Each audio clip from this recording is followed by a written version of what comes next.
Bonjour à tous, je m'appelle Ladislas. Je vous remercie d'être venus si nombreux ce matin, très sympathique. J'ai 26 ans, je suis cofondateur de l'ECA, une petite start-up, et avec mon associée Marine, que vous pourrez aller rencontrer parce qu'elle est charmante juste là, on développe donc Moti, un petit robot sphérique pour aider les enfants exceptionnels à vivre une vie normale. Alors la première question que vous devez vous poser, c'est qu'est-ce que c'est qu'un enfant exceptionnel? C'est une très bonne question. Un enfant exceptionnel, c'est un enfant dont les capacités motrices ou intellectuelles diffèrent de la norme à un niveau qui fait qu'on est obligé d'adapter pour lui le programme éducatif. Donc ça peut être en plus ou en moins, mais c'est des enfants qui ont une différence de capacité motrice ou intellectuelle. Alors nous, on s'intéresse en particulier aux enfants autistes. Et pour rentrer dans le vif du sujet, je vais vous présenter Hugo.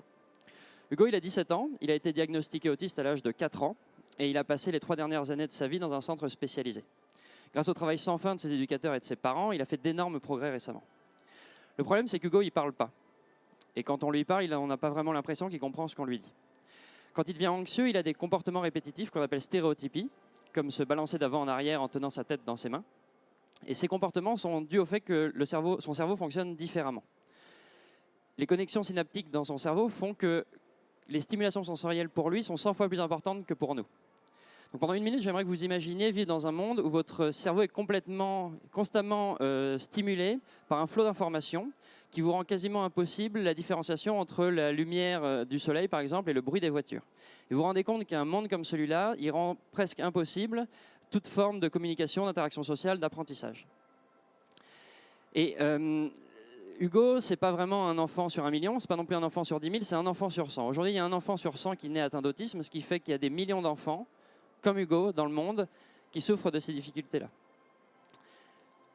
Les enfants autistes ont donc des difficultés à comprendre les règles du monde dans lequel on vit, et nous, de notre côté, on n'a que peu ou pas de technologie qu'on pourrait utiliser pour eux, pour les aider à communiquer et à interagir. Et donc nous, c'est comme ça qu'on est parti. On a inventé un petit robot sphérique, comme ça, qui se déplace, qui est autonome, qui est interactif, qui réagit à l'interaction que l'enfant peut avoir avec lui, et dont on va se servir comme d'une interface de communication et d'interaction sociale pour l'enfant. Pourquoi? Parce qu'il y a plein d'études qui ont étudié les robots et les enfants autistes, et qui se sont rendus compte que les enfants autistes avaient beaucoup plus de facilité à interagir avec les robots qu'avec les personnes. Les raisons sont diverses. La première, c'est que les robots sont simples. Les robots ne jugent pas. Les robots diffusent un nombre d'informations qui est limité. Ils sont répétitifs, infatigables. Et donc, les enfants autistes ont beaucoup de facilité à interagir avec eux. Et ce qu'on voit, c'est quand on met un enfant, un robot et une personne, un éducateur, un parent, un frère et sœur, l'enfant interagira plus avec la personne par le biais du robot que si le robot n'est pas là. Donc, le robot devient un vrai vecteur d'interaction, de communication entre l'enfant et le monde qui l'entoure. Alors, notre petit robot, il a plusieurs avantages. Le premier, c'est qu'il est sensoriellement stimulant et comme je vous l'ai dit, les enfants autistes ont besoin d'être stimulés de manière sensorielle.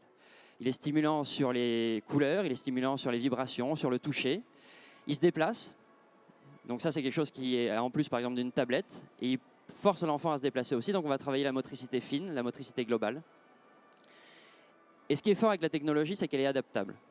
C'est-à-dire que nous, on peut modifier les comportements du robot pour qu'il s'adapte exactement aux besoins de chaque enfant.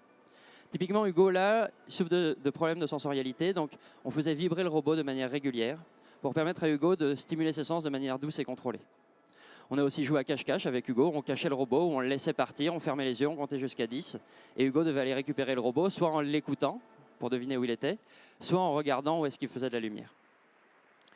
Ça, c'est du jeu qui est assez autonome en quelque sorte, puisque c'est uniquement entre l'enfant et le robot. Ce qui est encore plus fort, c'est quand l'éducateur ou le parent vient s'insérer dans ce jeu-là.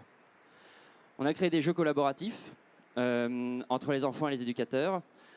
On travaille avec des enfants autistes, mais on travaille aussi avec des enfants trisomiques et on fait jouer des enfants autistes et trisomiques ensemble. Le robot devient vraiment une interface, un point de rencontre entre l'enfant dans son monde et le monde qui l'entoure. Et ça, c'est vraiment la force de la technologie. Qu'est-ce que je peux ajouter ?